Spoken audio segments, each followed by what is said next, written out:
the video that we're going to put up on our YouTube channel later, so they can catch the beginning if they miss it. So despite what it shows under my name, I'm Susan. I'm one of the, Susan Altman, I'm one of the co-presidents of Arts Medford, which is the nonprofit organization that has the Medford Arts Resource Vehicle as one of our main projects. And that is a bus, big blue aqua bus, that we generally drive around to events all over Medford and surrounding communities. For any of you who are, no, I think most of you are in the Boston area, but for anybody who isn't, Medford is a close suburb of Boston. And so we drive around to events and bring art to people and projects. And this year, of course, we're not doing that. So we came up with this project, Tuesdays with Marv, as a way to still be out there and help people get through this crazy year without having to leave the comfort of their homes. So we do hope you enjoy it. I have a little public service announcement that I've put in the chat window, but I also want to read it, that this program is supported in part by a grant from the Medford Arts Council, which is a local commission supported by the Massachusetts Cultural Council and the City of Medford, and we thank them both. And we also thank Joan Green, who is our artist du jour. And I would like to just turn this over to Joan now and have her, what she's going to do. She'll tell you what she's going to do, but we are just delighted to have her. In addition to being a wonderful artist, she's also a studio friend of mine. We share a wall in our large artist studio in Somerville. So it's really fun to see her in another context. Joan, you want to take it away? Sure. Thank you, Susan. And before I forget, I want to thank Susan and I want to thank Marv for inviting me to do this. So I am an artist who lives in Cambridge, Massachusetts, and I paint in Somerville. And I have lots of friends and family in Medford. I have a soft spot in my heart for Medford and for communities who are doing the kinds of things that Marv is doing to bring art to communities. I think that's pretty neat. So I'm only going to talk for a little bit and then I'm going to screen share. So most of the time you'll be looking at art and you won't be looking at me. But when it comes time to do that, you might want to pin me so that you can see the art on your whole screen. So I just wanted to say a couple more words about myself. My first artistic career was as a dancer and teacher and choreographer, and I'm still doing some teaching. And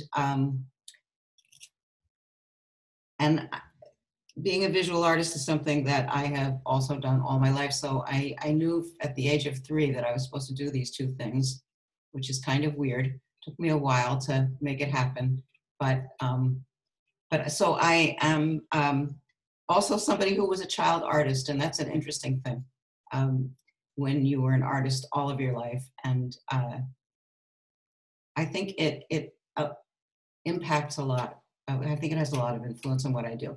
Okay, that's enough of me talking. Let's look at the first slide. And if there's any lack of fluidity in my screen sharing, what can I say? And this is a piece that I said I did in 2019. It's very large. It's 49 by 32 inches. And it's done with, India ink and wash and white acrylic and collage. So I did things and put them on this large surface. I painted a background on there. The way this picture started was with this figure up here. You can see my pointer, right? And I might actually make things larger at some point. So this figure appeared in my sketchbook one day. I was just messing around, and that figure appeared, and it felt it just felt important to me. I can't explain why, and I decided to make that the beginning of a large piece. And I added lots of other things, and there are a lot of things in here that have to do with the way I was feeling at the time, with the craziness of 2019, which we forget was pretty crazy in itself. So there are some things. So this over here, would you like me to make it bigger? I'll make it bigger since I'm not hearing from anybody. Let's see. That was a yes from me, but I was still muted. Okay, all right. So, and when I make it bigger, it's not totally in focus, and I apologize for that. So this figure riding on an inflatable unicorn happened because we made a trip to Wellfleet, and there are 2 stores that sell these giant inflatable things, and they're on the roof. They advertise them by putting them on the roof of the buildings. And I was absolutely fascinated by this giant inflatable unicorn. Let's see if there's anything else that I want to show you. Well, there's this poor "Don't Tread on Me" snake twisted up into a knot. That snake was a symbol from an early American flag. Here's a boat full of refugees.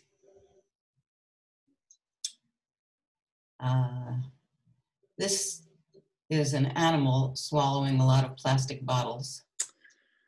Ah, yeah. And is that a bigger snake in addition to a path that everybody is running on? No, that's just a path. Path, yeah. And I'm trying to see whether there's anything else that I want to point out. Is that a stop sign up there above the inflatable raft? It's What is it? Yes, it's a wow. It looks like a stop sign, like stop. I think it's stop lights, but you know, yeah. I'm having trouble seeing in this picture. Huh. Yeah, I don't know what that is. I can't tell what it is, and I don't remember what it is. You don't know, who does? Well, from fall to 2019 to now has been about 5 or 6 years. So yes, is that all? I'm giving myself a hard time about it. Anyway, whoops, there it is. That's the whole thing. Okay. So I think we'll go along to the next one. Oh, a question? This great structure looks like it from another country. Over here? Yes, yeah. Yes, there's very little I can actually tell you about that. Another world. It's, yes. And there is a man here carrying a briefcase coming out of this building. So I don't really know exactly what that signifies, or if it signifies anything. And one of the really nice things about doing this was just being able to free associate and throw things in and see what it looked like. So it just came to you and ended up on the paper, and you don't really know why. The building? Yeah. I think I felt that corner needed something to anchor it. And in trying to think about what needed to anchor it, I thought, there's nothing here of the built environment. This is all nature, and maybe what people are doing to it, or there's a road, but that's all. And I felt like there needed to be something of the built environment. Okay. And that's how I wound up with the building. But why that building? I really don't know. Yeah, it almost looks a little like ancient Egypt with the frieze at the top and what looks like eyes. Yeah. Cool. Eyes, yes, eyes and birds at the very top. And the poor animal in the middle there. This one? Yeah. Is it okay, or is it what is it doing?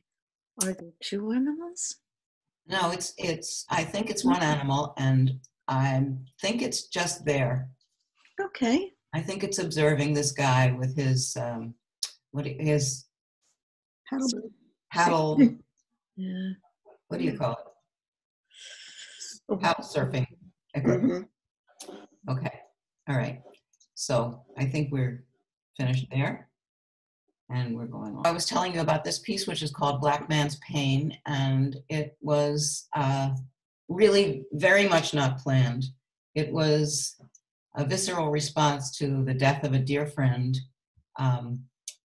who was a Black man without resources, who was being treated and told that he had tendonitis when in fact he had an arm full of cancerous tumors, and by the time they figured it out, he lived for about 5 more weeks. And I was feeling a great deal of rage at the medical system and at the system that makes the lives of Black men, makes the life expectancy of Black men so much shorter than other people. And that's where this came from.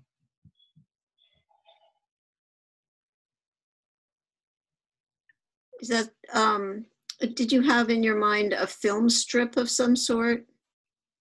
Sort of looks that way to me. No, I didn't.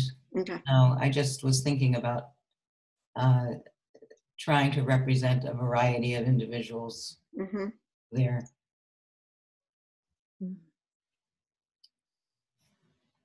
wow.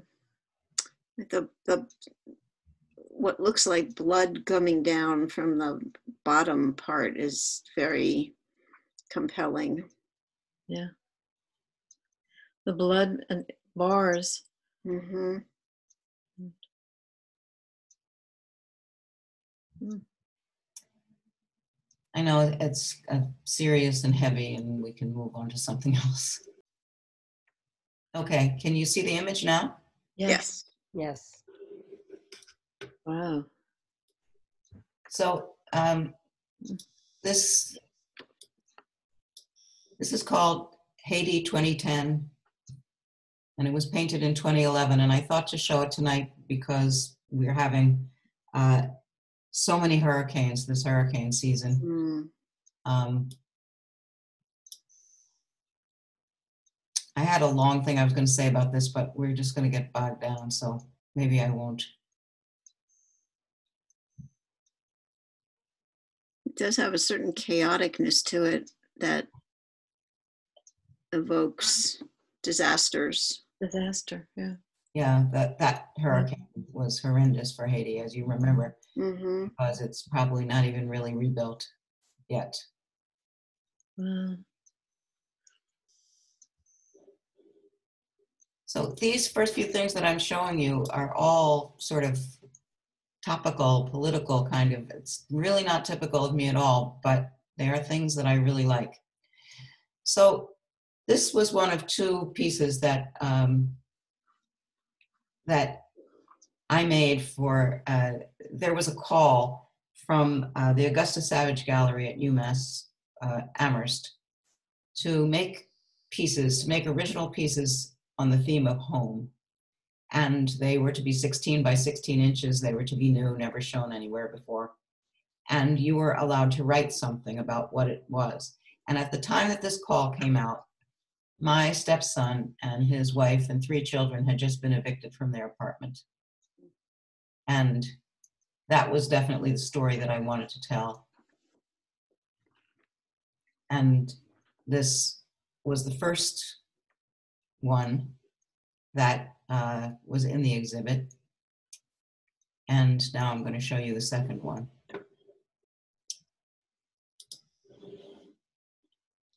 I think I have found the way to do this. Fast learner. Not really, I wouldn't say, but thank you. Positive.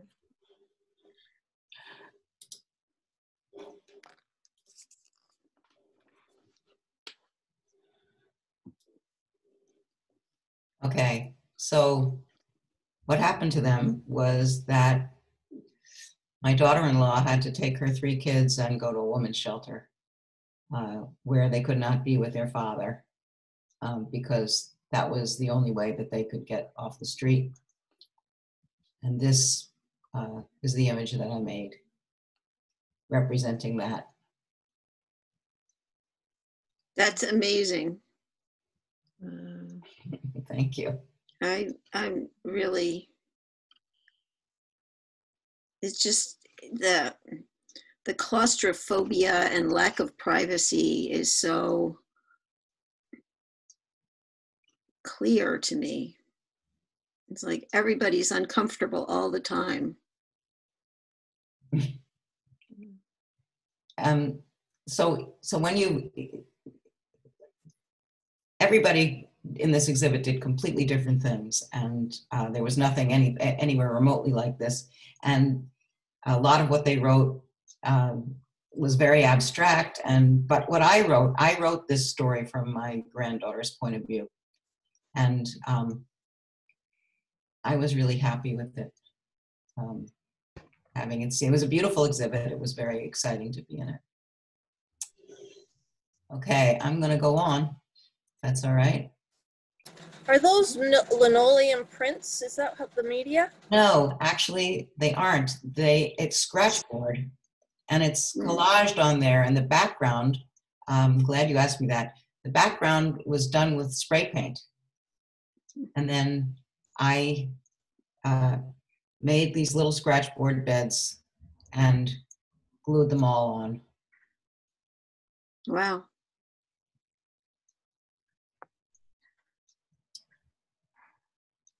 Okay, I'm going for the next image. Wow. It's going to take me a minute.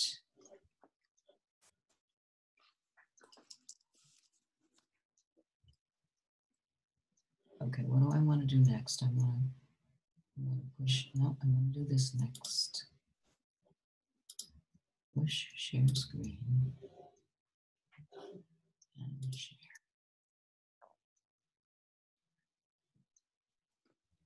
So this was done in the year 2019, and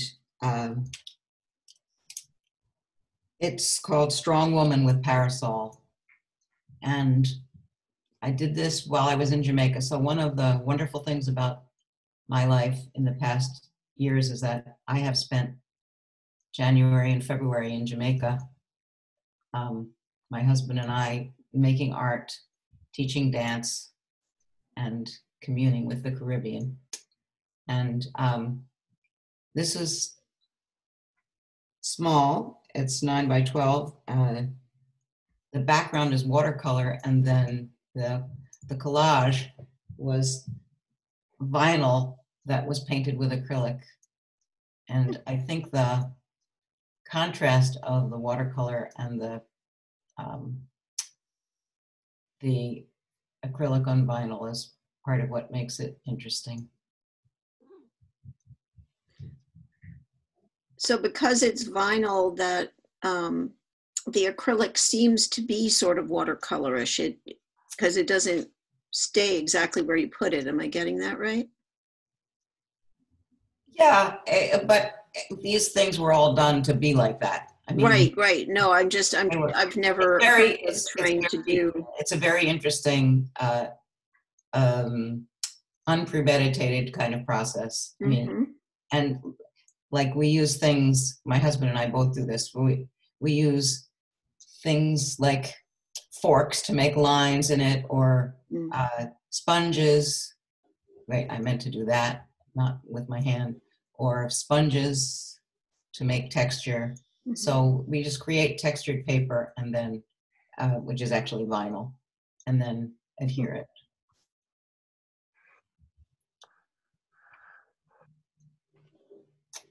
Okay. Why do you use vinyl instead of some other more traditional paper type thing? Well, I do use paper and a lot of other things, but this comes from the Flexcon factory in Spencer, Massachusetts. This vinyl, and everything they make has an adhesive surface on it, and they give it away. They can't recycle it because it has that adhesive on the back. So they give it away to teachers and artists. And my husband is a big recycle person and knows about where all these things are. And he brought it home and he started playing with it. And I turned my nose up at it like I usually do. And after a while, he was having too much fun. And because the paint doesn't sink into the vinyl, but sits on top of it, it gives particularly brilliant colors. And I really like working with them. That's why I'm asking. So this is one of the first things I did when I got back from Jamaica. We came back from Jamaica this winter at the beginning of March, about a week before the whole world got locked down, maybe 2 weeks, less than 2 weeks. And this painting is called Baltimore 1967, and it's from a very specific memory of mine of being with some friends at an indoor farmers market in Baltimore. And they were all on an acid trip. And we spent hours looking at fruit. And this is, I don't know why that memory came to me when it did. It just did. And I thought I would. And this is the same, this is watercolor in the background and acrylic on vinyl are all of the collaged parts of it.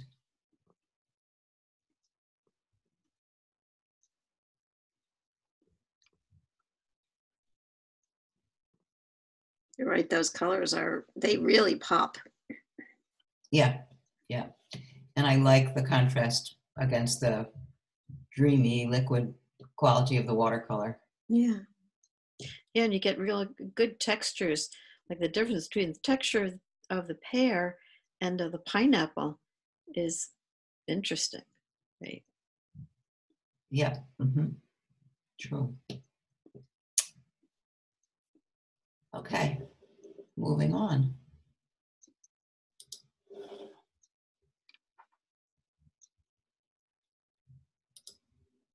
Margaret says that it reminds her of Eric Carty or Carly's work. Carl.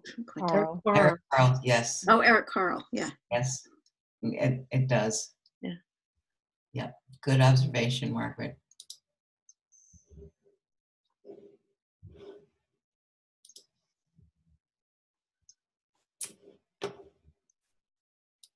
This is something that was also done this spring during lockdown.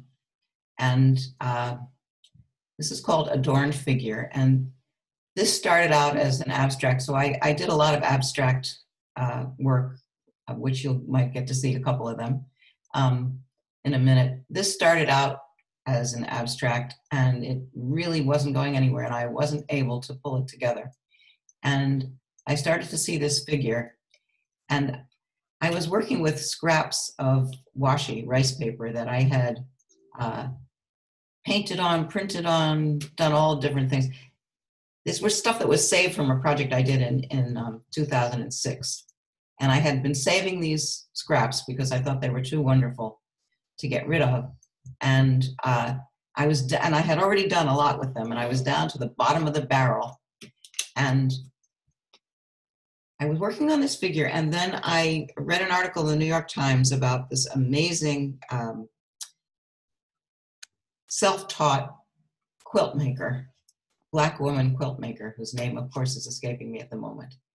And she was the kind of quilt maker who used some of everything. She used everything that she had. And her stuff was just wild and madly abandoned and absolutely incredible. And after I read the article and looked at the pictures, I took all this stuff and I pasted it together. Then I put this up on Facebook and some absurd number of people liked it. One person immediately bought it and several other people indicated interest. And I was very surprised. And people talked about how it was brave, how they felt that it was a warrior. And maybe that was the image that they needed in that moment. So I decided to make giclée prints out of it, and I had it printed up on watercolor paper, and it came out really beautiful. And I sold 10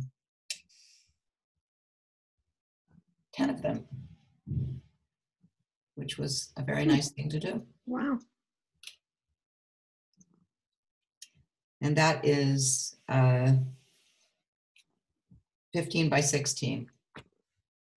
I still have a couple left.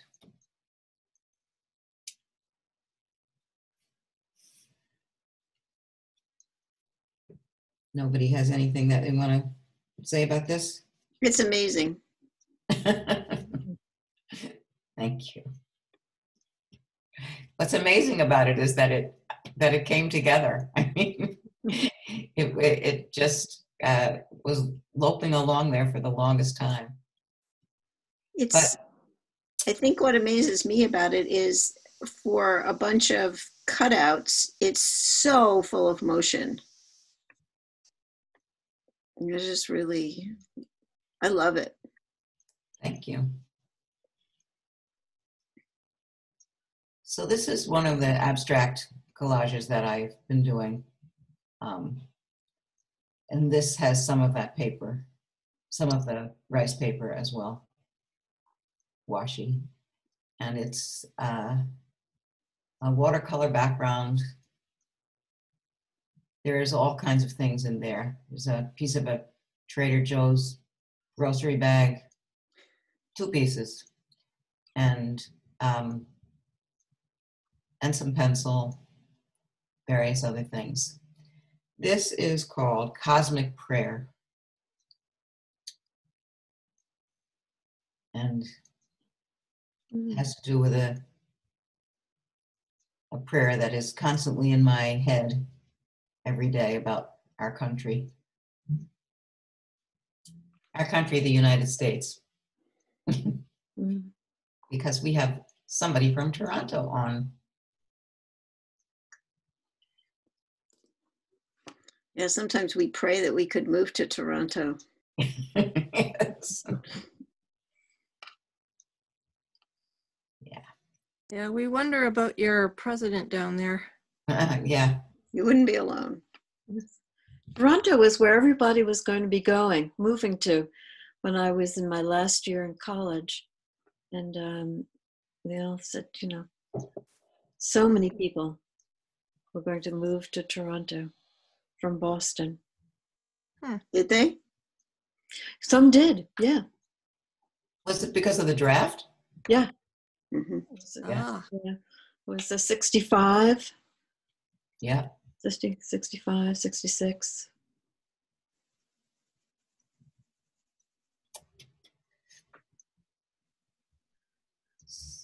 Everybody get to see this enough?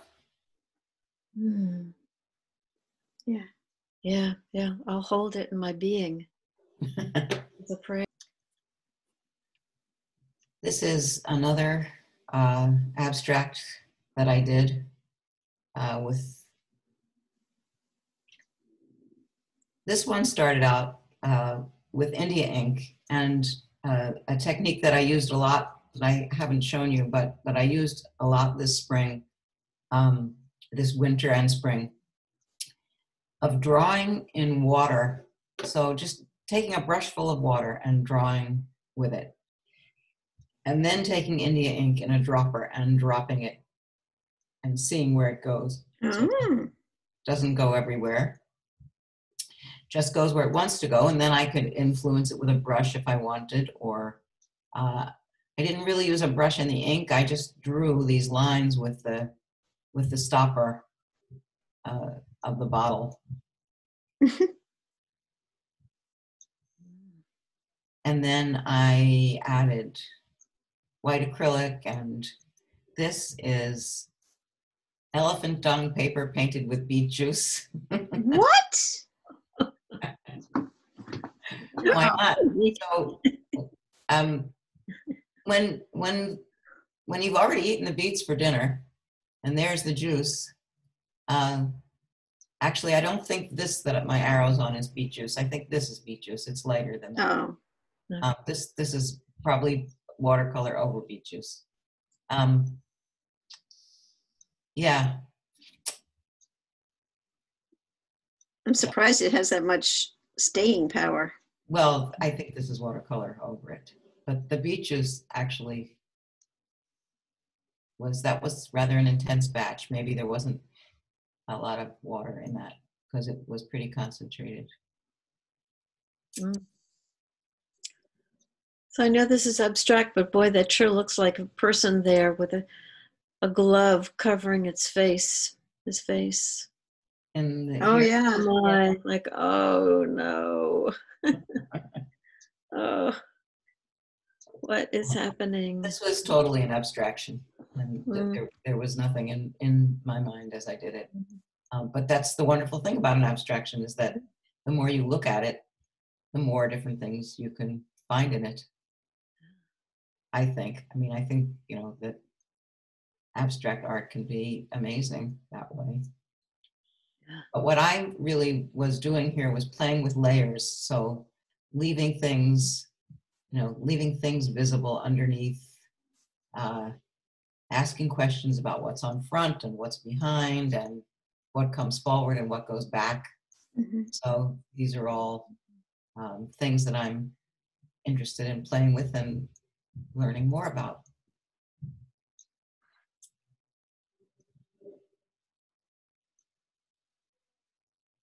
I'm going to move on.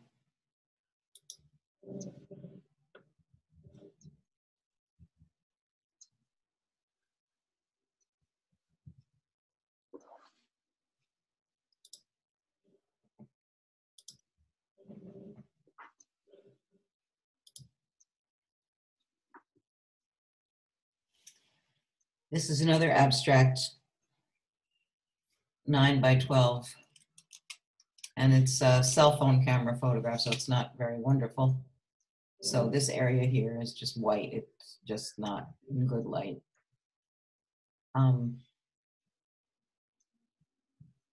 So this was once again a lot of there's a lot of beet juice here. So we like beets in our house, and this was another beet juice painting. And great thing about it was that so I made all these shapes with a brush with beet juice, and then in some cases I dropped paint into it, like here, but in other cases I just waited for it to dry and then painted over it with the color that I wanted. And it was a lot of fun. And I feel that the result is a little bit whimsical. Yeah, This figure here, for instance, yeah. is who knows what. To me, it's like a deep sea diver going Yeah, down. yeah, it does. It does resemble a deep sea diver. Mhm. I sort of see a gecko too. Mm. Where? The face. Oh, good. Okay. All right. And I see, and the orange, or the, you know, a creature with an eye and a mouth that's coming out, going over to our screen side, our the right, that side. Uh-huh. Yeah. And limbs, all kinds of limbs and So body parts. one of the challenges for me is to see characters and not necessarily go for them, because that's one of the ways that I work, is to work abstractly until I see an image and then pull that out. Mm. And I try to withhold that as long as possible. But I'm actually working abstractly because I learn a tremendous amount from doing it. It teaches me so much about how to handle media and about color and all kinds of things. Because there's less limits on you. Yes, because it's very free. Mm-hmm. Yeah. Yep. Okay, I'm going to take this away and give you something else.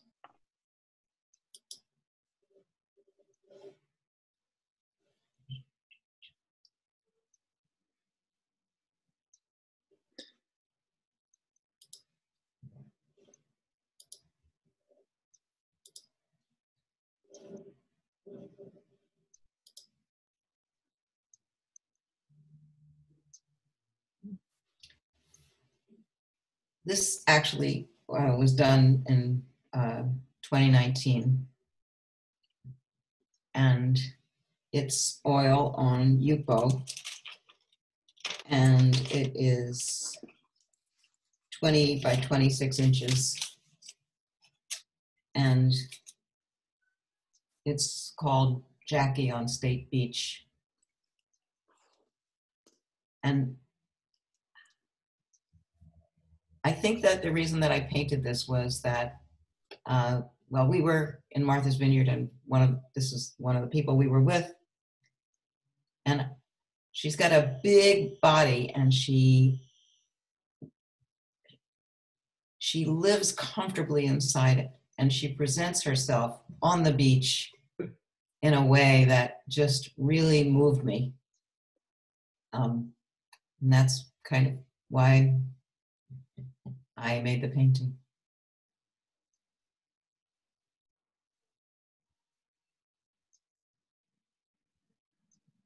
I like it.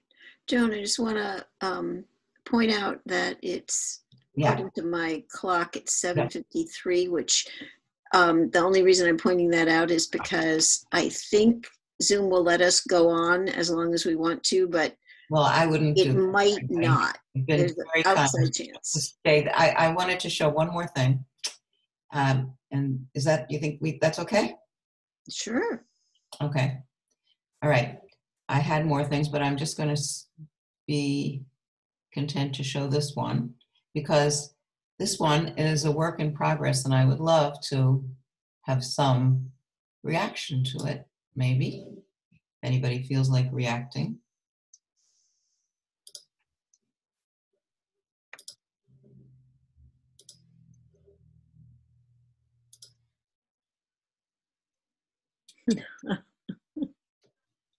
So this is something that I'm working on. I know that I know a few things I want to do to change it. But this is called What If? And you can see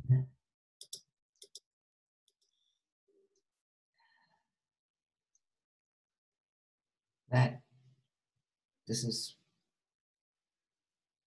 what it's like to take a bath in the year 2020. Oh, the stream of what ifs. Take it back. Regular size. This is 18 by 24 inches, and it's oil on canvas.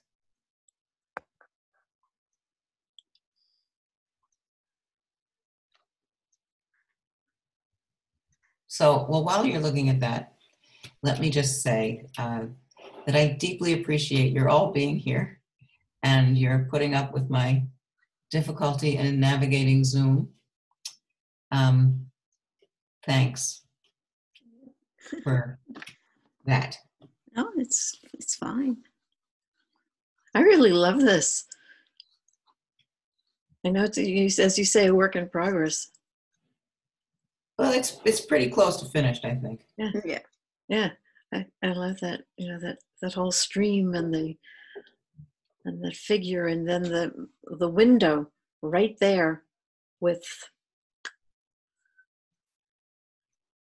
I love the purple, the way the purple flows, and it's almost like a fountain. It's flowing up, and then these pearls of wisdom are coming out the top of her head. Really cool. I love the calmness of the cat. Yes, cat's so the cat is in the moment, right? Oh, yeah. The cat isn't worried about what ifs. Right. The cat and the stuff outside. And I like that when we talked about the flow of the purple, I like that flow of the purple that goes in the bathtub and then goes out from the bathtub, going out the bottom. Joan, have you ever been to the Magic Garden in Philadelphia? Yes. This makes me think of that a little bit. It's the mosaic artist. Yes, yes. In I what know, way? actually. Oh, do you What? know him? Yeah, yes, I do. It's an amazing place. It is an amazing place. I went there this summer for the first time. It's fabulous. It's Last summer. unbelievable. Last summer. Yeah, you could spend hours there just at, it's just anyway, it's yeah, just the color, and then the words incorporated Yeah. with the stream of consciousness thought makes me think of that a little bit. Yeah, the sort of like crazy Very nice. abandon of color. Mm-hmm. Yeah. I'm from Philadelphia. Oh, My- are you? My sister lives in Philadelphia, and his sister is my sister's dance teacher, and I Oh, I interesting. know them both. Small world. Yep. All right. Anybody else want to say anything? I'm just going to put myself back here for I a love minute. the blue boy, the blue or boy, girl with the red eye.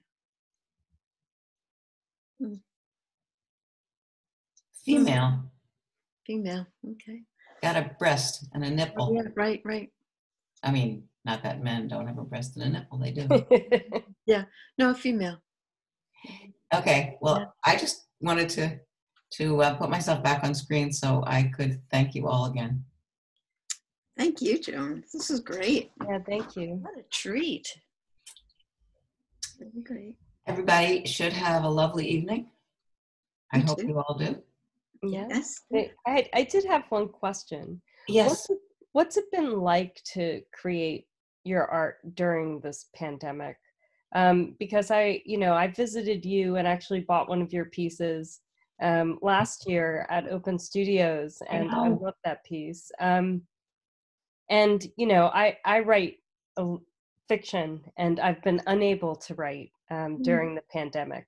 It's just too much emotional overload, so I can't really access where I need to write from. So I wonder how it's been for you as a visual artist. Different visual artists that I talk to are having different experiences. Mm-hmm. I came back from just 2 months of making art constantly, and making art is what has saved me in this time. It's what gives me something to get up for in the morning, and I am grateful every day that I have it. And so it's been very productive. In the beginning, when we were all home all the time, and somehow, I don't know, I had just space. I felt like I had so much space, which somehow now I don't seem to have. I don't know, but it was partly like a snow day that lasted for weeks and weeks and weeks, and I just worked. I mean, I haven't shown you even a fraction of the things that I created. So,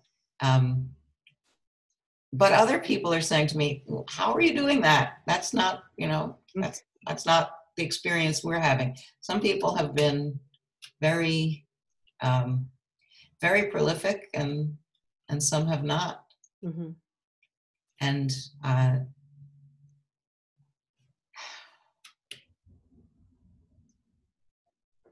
I bet your muse will come back, but I haven't, I mean, Yeah. no. I'm sure it will as my brain processes things, but I love what you've been working on recently. I've seen, your work on Instagram, and really very powerful messages.